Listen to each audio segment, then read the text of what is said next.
자녀들아, 주 안에서 너희 부모에게 순종하라. 이것이 옳으니라. 내 아버지와 어머니를 공경하라. 이것은 약속에 있는 첫 계명이니 이로써 네가 잘되고 땅에서 장수하리라.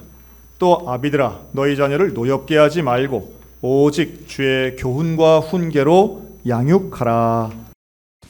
오늘은 제목을 이렇게 정해봤습니다. 가정예배로 회복되는 코이노니아. 이번 5월 한 달 동안 우리가 하나님이 우리에게 주신 가정에 대한 사명, 또 우리가 함께 지켜나갈 하나님의 말씀에 대해 살펴볼 텐데요. 사실 저는 10여 년 전 기억이 먼저 납니다. 한 집사님이 저를 찾아오신 거예요. 그래서 저한테 이렇게 얘기합니다. 목사님, 저는 5월만 되면 너무 힘들어요.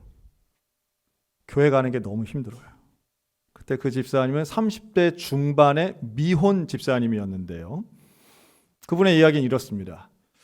5월만 되면 교회에서 가정에 대해 이야기하고 부부에 대해 말하고 자녀 양육에 대해서 말하고 부모 공경에 대해서 말하는데 나는 아직 결혼도 하지 못했고 자녀도 낳지 못해서 그런 설교와 교회 여러 행사들을 참가하면 결혼을 하지 않은 나는 뭔가 문제가 있는 것 같고 자녀를 낳지 못한 나는 뭔가 불효를 하는 것 같고 하나님이 왜 나에게 이런 어려움을 주시는지 예배 시간마다 힘들다는 이야기였습니다.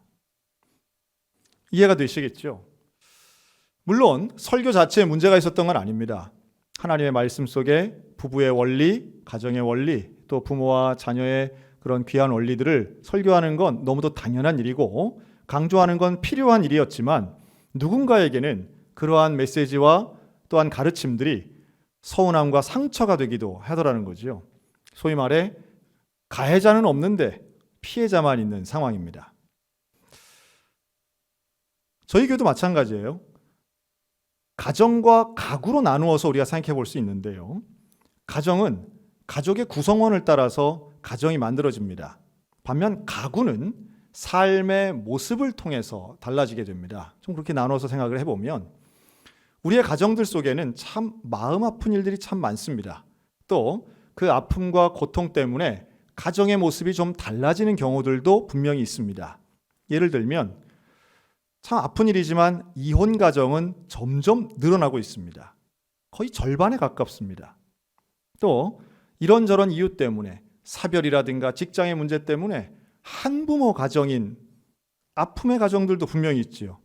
조손 가정, 재혼 가정, 과거엔 기러기 가정이라고 했지만 지금은 분리 가족 가정, 함께 살지 못하고 가정이 아픈 이유 때문에 흩어져 살거나 또는 불화한 이유 때문에 헤어짐을 당하는 가정들 분명히 많이 있습니다.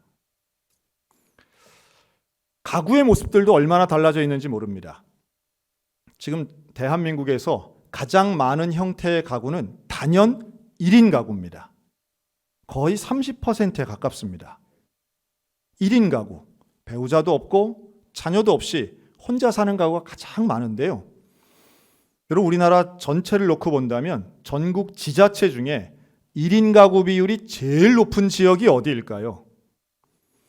제가 설교 시간에 제일 높은데, 제일 많은데, 제일 뛰어난데 이러면 대개 어디를 얘기할까요?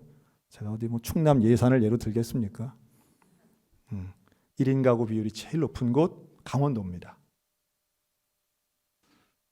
그 중에서 춘천은 또 하나의 특별함이 있는데요. 춘천에도 물론 1인 가구 비율이 높지만 강원도 전체는 34% 정도 되어서 전국 비율을 훨씬 뛰어넘습니다. 근데 춘천 같은 경우는 그 중에서도 더 독특함이 있는데 바로 20대 1인 가구 비율이 훨씬 높다는 거예요. 물론 여기에는 대학교들이 많이 있고 또 군인들이 있어서 아마도 이런 게 있지 않나 추측을 해보는데 어쨌든 1인 가구 비율이 높은 것은 지금 몇 년째 강원도가 1등입니다. 그리고 다른 지역은 고령자들이 많아서 1인 가구가 많다 이렇게 보여집니다. 그러니까 우리가 생각하는 것처럼 부부가 있고 자녀가 있는 가정은 지금 아주 소수가 되어가고 있습니다. 그리고 이제 한 20년 정도 더 지나서 한 2047년 정도 되면요 1인 가구와 2인 가구를 합친 숫자가 전체 인구의 76%가 정도가 될 거다라는 예측도 나옵니다. 그러니까 절대 다수가 되는 거예요. 혼자 살든지 아니면 어떤 파트너와 함께 사는 이런 동거의 형태가 가장 많은 것이지, 자녀를 둔 3인 이상의 가족이 사는 것은 아주 소수가 될 거라고 하는 예상입니다. 자, 그렇다면 오늘 본문에 나오는 이러한 자녀를 양육하고 부모를 공경하고 가족 간에 정말 아름답게 살아가는 모습은 성경에만 나오는 나와는 관계없는 무슨 이상적인 모습이고, 소위 말해 잘못된 표현이지만 정상가정과 비정상가정을 나누는 이런 잘못된 판단을 하는 것이 우리 가정의 달을 맞이한 우리가 보여야 할 모습인가? 이런 질문이 나오게 되는 거죠. 그러나 우리가 오늘 읽은 에베소 6장은 물론이고 성경은 아주 일관되게 말씀합니다. 하나님은 가정이 소중한데요, 그 가정을 가구 수의 모습이나 혹은 조직이나 형태보다 더 중요하게 여기는 것은 함께 살고 있는 사람들 간의 관계라고 하는 거예요. 관계가 중요합니다. 누구와 살든 몇 명과 살든 상관없이 가장 가까이에 있는 사람과의 관계가 중요한 것을 오늘 본문도 말씀하고 있습니다. 그런데 일반적으로는 혈연 관계나 가족 관계가 가장 가까울 수 있으니 부모를 공경하라, 자녀를 잘 양육하라, 부부간에 서로 사랑하라, 이런 일반적인 이야기들을 당연하게 써놓는 것이고요. 이 에베소 6장에는 그 이하에 보면 종과 상전의 관계도 말합니다. 상전을 잘 모셔라, 종을 함부로 대하지 말라고 하는 것은 가장 가까이에 있는 사람과의 관계가 온전해야 됨을 보여주고 있습니다. 사랑하는 성도 여러분, 가정의 어려움 때문에 혹은 가족 간의 관계가 단절된 것 때문에 상처받고 어려움 당하고 힘든 분들이 계십니까? 하나님의 뜻은 그 관계가 회복되길 원하시는 줄로 믿으시기 바랍니다. 하나님은 우리의 가정이 온전해지고 행복해지고 회복되기를 원하십니다. 그 말씀을 붙잡으시기 바랍니다. 실패했다고, 관계가 단절되었다고 절망하지 마시기 바랍니다. 포기하지 마시기 바랍니다. 고치고 치유하실 하나님을 바라보는 우리 믿음의 가정들 되시기를 주님의 이름으로 축원합니다. 저는 이러한 고침과 치유의 과정 중에 가장 중요한 게 뭐가 있을까? 방법적인 면에서 뭐가 있을까라고 할 때 오늘 저는 한 가지를 여러분께 제안해 드리고 싶어요. 그건 바로 가정 예배를 드리는 일입니다. 관계를 회복시키고 온전케 하는 것, 가정 예배를 드리는 일입니다. 1인 가구가 제일 많다고 그랬죠. 여러분, 1인 가구는 누구와의 관계가 회복돼야 될까요? 당연히 내 가정의 머리 대신 예수 그리스도와의 관계가 회복되는 역사가 일어나기를 주님의 이름으로 축원합니다. 예수님과의 관계가 회복되는 것, 예수님과 하나가 되는 것, 나 혼자 산다 할지라도 행복한 인생을 살 수 있는 근거는 하나님과 동행할 때 가능한 거예요. 그리고 하나님과 함께하는 그 가정에서 나오는 유일한 방법은 가정 예배를 드리는 것이라는 거예요. 그래서 가정 예배를 저는 이렇게 한번 정의 내리고 싶습니다. 그럼 따라 하실까요? 가정 예배는 가정에서 하나님을 만나는 일입니다. 여러분, 하나님은 예배당에서만 만나는 게 아닙니다. 하나님은 우리 가정에서도 만날 수 있고요. 더 놀라운 건 가정에서 만나는 하나님이야말로 기적을 경험하게 될 줄로 믿습니다. 우리 가정에서 하나님을 만나게 되면 나에게는 기적과도 같은 정말 큰 행복감을 누리게 된다는 거예요. 대개 사람들이 어디서 행복감을 누리느냐? 저 먼 데 가서 느끼는 게 아니에요. 일상에서, 가정에서, 매일의 삶 속에서 누리는 행복감이 가장 귀한 것인데, 우리가 가정에서 하나님을 만난다면 그걸 누릴 수 있다는 거죠. 그게 바로 가정 예배를 드릴 때 주신 하나님의 특별한 은총인데, 이 가정 예배는 성경적입니다. 성경에 나오는 대부분의 인물들이 가정 예배를 드렸습니다. 아브라함도, 모세도, 바울도 하나님 앞에 예배를 드리기 위해 열심을 냈고 이들이 모여서 교회를 만들게 되는 거죠. 초대교회는 가정에서부터 시작됐습니다. 그럼 어떻게 하면 가정 예배를 드릴 수 있을까? 제가 세 가지만 방법을 말씀드리면 우리가 뻔히 아는 거예요. 성경, 기도, 찬양. 너무 뻔한 거 아닙니까? 그런데 이 성경 말씀을 읽는 행위가 가정에서 일어날 때에 놀라운 감격을 맛보게 됩니다. 여러분 한번 해보시기 바랍니다. 성경책을 펴든지 스마트폰에 성경 앱을 열든지 가정 안에서 성경을 읽을 때에, 하나님 말씀을 읽을 때에 그 말씀이 오늘 우리들의 삶 가운데 강하게 역사하실 줄로 확신합니다. 말씀을 함께 읽는 것은 기적과도 같은 일이에요. 그런데 내가 찾아보는 말씀은 내 삶에 큰 감동이 일어납니다. 가정 안에서 성경을 읽는 가정 예배의 시작을 하는 놀라운 용기가 있었으면 좋겠습니다. 이것은 심오하거나 아주 복잡한 일은 아니에요. 그러나 한 번 하기에도 용기가 필요한 일이더라고요. 가족과 함께 성경을 읽는 것 쉽지 않게 여기시는 분들 많은데, 그러나 말씀을 읽는 그 순간에 우리 각자에게 주시는 하나님의 깨달음은 풍성함을 넘어서 기적과도 같더라는 거예요. 여러분, 기도도 마찬가지입니다. 나와 함께 살고 있는 사람과 혹은 나 혼자 가정에서 기도할 때에 그 기도는 놀라운 역사가 일어납니다. 여러분, 이렇게 가정이 회복되는 그 과정을 통해서 하나님은 그 가족 구성원들도 살리시지만 그를 통해 하나님의 나라가 확장되게도 만드십니다. 요즘의 세대들을 이야기할 때 MZ세대라는 말을 씁니다. M은 밀레니얼, 그래서 2000년 이후에 태어난 사람들을 M세대라는 말을 쓰고요. 밀레니얼이라는 말을 씁니다. 그런데 제가 요즘 관심을 갖는 건 알파벳 마지막 Z라고 그러죠. 이 G세대입니다. 과거에 X세대, Y세대 말했는데 요즘의 G세대가 바로 최근에 20대들입니다. 언제나 기성세대는 이 젊은이들을 새로움으로 또는 나와 다름으로 해석하곤 하지만 요즘의 20대들이 보여주고 있는 특징들은 그 이전의 세대와 정말 다릅니다. 소위 말한 이대남, 이대녀로 표현되는 이들의 생각은 경제활동도, 미디어 사용도, 인생관과 가치관도 그 이전의 세대와는 완전히 다른 것들을 보여줍니다.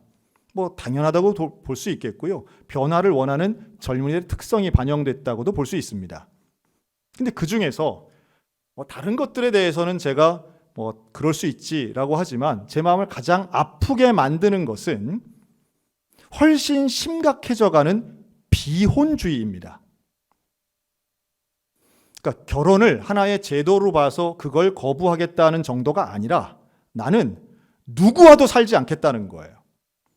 적극적으로 거절하고 거부하는 이 비혼주의가 점점 체계화되어 가고 있고 사람들에게는, 20대들에게는 이것이 하나의 큰 트렌드처럼 잡혀가고 있는 것 같아 안타깝게 그지없습니다. 작년에 한 방송사의 연예 대상을 받은 최고 인기 있는 연예인이 최근에 한 인터뷰에서 그런 말을 하는 걸 제가 직접 봤습니다. 뭐라고 하느냐 하면, 내가 지금까지 살아오면서, 이분은 여성 연예인인데요, 제일 잘한 거 하나를 꼽으라면 연예인이 된 것도 아니고 연예 대상을 받은 것도 아니고 내 인생 제일 잘한 것은 결혼 안 한 겁니다. 이렇게 말했습니다. 40대 초반에 그녀가 말할 때 그 밑에 달린 수천 개의 댓글은 하나같이 쿨하다, 멋지다, 나의 롤모델이다, 바로 저런 것이다. 왜 내가 처음 보는 할아버지 할머니 밑으로 들어가서 수모를 당해야 하는가? 나도 저렇게 살 거다. 여러분, 이 가치관의 변화는 지금 파도처럼 밀려오고 있습니다. 마치 개인적으로 당하고 있는 억울함과 분노의 원인이 가정에 있는 것처럼, 결혼에 있는 것처럼, 혹은 가족관에 있는 것처럼 매도하는 그런 주장들이 힘을 얻는 시대에 지금 살고 있습니다. 여러분, 이거 어떻게 바꿀 수 있을까요? 물론 저출산의 문제와도 맞물려 있고 국가와 사회적인 문제라고도 볼 수 있겠으나, 저는 기독교적 관점에서 이게 바로 오늘날 무너져 있는 가족 간의 관계, 또 가족관, 가정관의 붕괴가 결국은 세대 차이를 가지고 이런 현실까지 오고 있구나라는 걸 봅니다.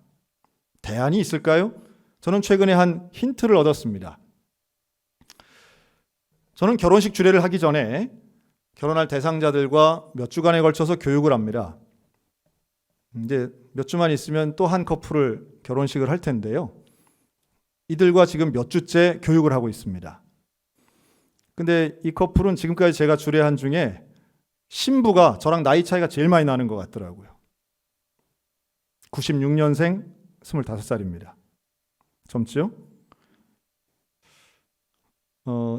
그런데 이들이 제가 주목해보는 이유는 여기에 있습니다. 저는 결혼하는 신혼부부들 또 결혼하는 대상자들을 볼 때에 제일 중요하게 여기는 것은 이들이 예수 그리스도를 믿고 있는가입니다. 어떤 직장을 갖고 있든 어떤 연봉을 받고 있든 또 혹은 어느 학교를 나온 건 저의 그렇게 큰 관심사가 아닙니다. 오히려 어떤 인생관과 신앙관을 가지고 있는가가 제일 중요하게 보는 저의 관점인데요. 이 젊은이들 둘은 정말 하나님을 사랑하고 예수님 마음에 합한 삶을 살기 위해서 참 노력을 하는 젊은이들이어서 제가 감동을 받았습니다. 그러면서 참 나이가 젊은 어린데도 불구하고 결혼식을 어떤 축제나 잔치보다 하나님께 드리는 예배로 드리고 싶다는 거예요. 그러면서 이러한 결혼 전 교육을 한 주라도 더 많이 받고 싶다고 해서 지금까지 그 어떤 제가 주례를 했던 그 많은 팀들 중에 가장 최장기 교육을 하고 있습니다. 참 귀하죠? 그런데 최근 그 신부로부터 이런 얘기를 들었습니다. 본인의 친구들, 다 20대 중반들이죠. 자기 친구들 중에 정말 비혼주의자가 많다는 거예요. 그런데 그 친구 중에 한 명이 제일 친한 친구인데 이런 얘기를 하더래요. 야, 나는 정말 청소년 때부터 나는 내 인생에 결혼은 없다. 내 인생에 결혼은 절대 없다. 이런 생각 가졌는데 네가 결혼 준비하는 걸 보니까 네가 네 신랑과 함께 미래를 계획하고 가정을 준비하고 기대하는 걸 보니까 내 마음이 달라지고 있다. 저렇게 사랑한다면, 저렇게 신뢰한다면, 그리고 저렇게 양가 부모님을 존중하는 가운데에 인정받으며 저런 결혼이라면 나도 하고 싶다는 생각이 든다는 거예요. 제가 여기서 시대정신을 바꾸는 힌트를 발견합니다. 여러분, 사람은 혼낸다고 잘 안 맡겨지더라고요. 사람은 감동받을 때 설득이 되더라고요. 저는 우리 믿음의 가정들이 남 탓하거나 시대를 원망하거나 혹은 세대를 핑계 삼지 않고 내 가정 안에 있는 누구와 살든지 나와 가장 가까이에 있는 그 사람과의 관계가 온전히 회복되는 하나님의 약속을 붙잡는 가정 예배를 통해 눈물 흘리는 기도를 통해 가족 간의 관계가 회복되어서 하나님 나라가 우리 가정 가운데 임하고 가정 천국을 경험하는 우리 소양교회 가정들이 되셨으면 정말 좋겠습니다. 여러분, 그것이야말로 이 시대에 하나님 사랑을 세상 가운데 증거하는 가장 귀한 전도가 되리라고 저는 확신합니다. 전도를 하려고 가정을 천국으로 만드는 건 물론 아닙니다. 그것 자체가 우리에게는 큰 의미가 있기 때문이죠. 여러분, 사랑하는 우리 모든 소양교회 가정의 가족들은 단 한 명도 예외 없이 관계가 회복되시기를 주의 이름으로 축원합니다. 무엇보다도 하나님과의 관계가 회복돼야 됩니다. 하나님과의 코이노니아가 온전해질 때 우리의 가정 안에서의 교제도 한 성령 안에서 하나가 될 수 있는 거예요. 인위적인 방법으로는 참 어렵습니다. 며칠 전에 강원 CBS에서 특별한 포럼을 했습니다. 이 포럼의 주제는 코로나19 이후에 교회에 대한 예측에 보는 소위 말하는 빅데이터를 가지고 하는 예측에 대한 연구였는데요. 상당히 흥미롭게 들었습니다. 긴 시간 동안 진행됐고 우리 많은 목사님들이 지역에서 오셔서 큰 관심 가졌는데요. 하나만 소개하면 이겁니다. 인간이 일생을 살아가면서 크리스찬 중심이에요. 기독교인들을 기준으로 볼 때 신앙적인 영향을 누구에게 제일 많이 받았을까? 라고 할 때 목회자는요 3등이더라고요. 3등. 과거에는 이 친구, 교회에 오면 또래 집단, 친구들이 제일 큰 영향을 미쳤다는 것들이 분명히 있었는데요. 그 친구도 4등이고요. 제일 꼴찌가 누구냐 하면 교회학교 선생님이에요. 그러니까 항목에 나와 있는 것 중에 꼴찌가 교회학교 교사는 신앙 성장에 별로 영향이 없어요. 왜 그럴까? 지금은 교회학교 교사가 역량을 발휘할 수 있는 시대가 아니라는 거예요. 가정을 신방할 수도 없고 학교를 찾아갈 수도 없고 열심히 있어도 못하는데 과거와 같은 열심도 훨씬 현격히 줄어든 겁니다. 자, 그러면 2, 3, 4, 5 등과 큰 격차를 내고 있는 유일한 1등은 누구일까요? 내 인생에 가장 신앙적으로 영향을 미친 사람 1위는 단연 어머니입니다. 여러분, 그 결론을 봤을 때 저를 비롯해서 제 근처에 있던 목사님들이 다 안도의 한숨을 내쉬었습니다. 왜냐하면 우리들은 다 아버지들이었기 때문에. 그렇지. 자녀의 신앙은 어머니에게 달려 있어. 우리는 조금 안심이다. 뭐 이런 눈빛들이었어요, 우리끼리. 근데 저는요, 그 결과를 보면서 해석을 저는 이렇게 했습니다. 저럴 수밖에 없다. 여러분, 우리 교회에 새벽 기도회가 있습니다. 새벽 기도 예상보다 많이 나오세요, 지금. 많이 나오시는데 새벽 기도회는 어머니들이 많이 나올까요? 아버지들이 많이 나올까요? 새벽 기도 나오는 아버지는 정말 위대하신 분들인 거예요. 정말 위대하신 분들. 어머니. 혹자는 할머니라고 볼 수 있겠지만 할머니 아니에요. 다 어머니들이에요. 왜냐하면 그 어머니들이 나와서 기도를 그렇게 열심히 하시거든요. 여러분, 우리 밤중에도 나와 기도하시고 새벽에도 나와 기도하시는데 그 기도하는 기도 제목이 뭘 가지고 기도할까요? 강원도의 경제발전? 뭘 가지고 기도할까요?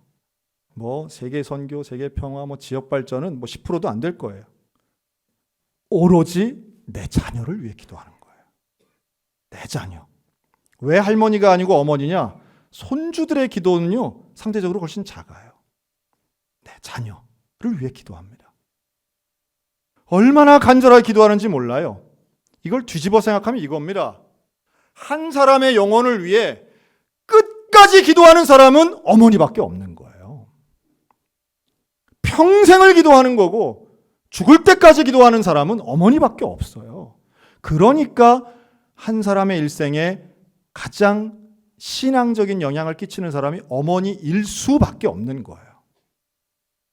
여러분, 이거 뒤집어 생각하면요, 기도하지 않는 어머니나 그런 어머니가 안 계신 분들은 정말 불쌍한 겁니다. 어머니의 기도는 인생을 바꾸는 거예요. 여러분, 기도를 과소평가하지 마시기 바랍니다. 가정예배 드리는 기도는요, 내 자녀의 인생을 바꿔놓습니다. 하나님, 내 자녀를 만나주세요. 하나님, 내 자녀를 와 동행해 주세요. 버려두지 마시고 하나님 붙잡아 주세요. 아무도 할 수 없는 일을 가정예배를 통해 부모가 한다면 여러분, 그 가정 가운데 생명 살아나는 기적이 일어날 줄로 믿습니다. 가정예배가 회복된 가정은 밥을 먹어도 그게 애찬이고 성찬이 되는 거예요. 가정예배를 드리기가 불편하고 뭔가 막막하고 나는 설교도 잘 못하는데 어렵다 느끼시는 분들에게는 온라인 밴드를 추천합니다. 밴드에 있는 매일마다 올라가는 우리 목사님들 설교를 옆에 틀어놓고 그냥 앉아 있어도 되는 거예요. 성경 펴놓고. 가족들과 함께 만나기도 어렵다? 그러면 원거리, 먼 거리 있다? 온라인으로 하셔도 되는 거예요. 방법은 얼마든지 있고 중요한 건 가정예배를 나 혼자라도 드리는 일입니다. 말씀을 읽으십시오. 기도를 하십시오. 그리고 찬양을 부르면 질병도 떠나가고 걱정과 근심도 사라지는 기적이 일어날 줄로 믿습니다. 저는 우리의 다음 세대가 바로 그러한 하나님의 사랑 가운데 있었으면 좋겠어요. 1인 가구든 2인 가구든 하나님의 은혜 가운데에 가정예배를 드림으로 온전한 관계가 회복되고 하나님을 만나는 가정천국을 경험하는 우리 모두가 되었으면 좋겠다는 말씀이에요. 우리 교회가 오늘부터 주일 저녁 예배를 시작합니다. 저는 개인적으로 저도 기대감이 있습니다. 왜냐하면 주일 저녁 예배 정말 오랜만에 드리는 주일 저녁 예배. 여러분, 주일 저녁을 다른 데 가지 마시고 온 가족이 함께 나와 예배 드리는 시간으로 정하셨으면 좋겠습니다. 이것도 일종의 가족 예배가 되는 것이겠죠.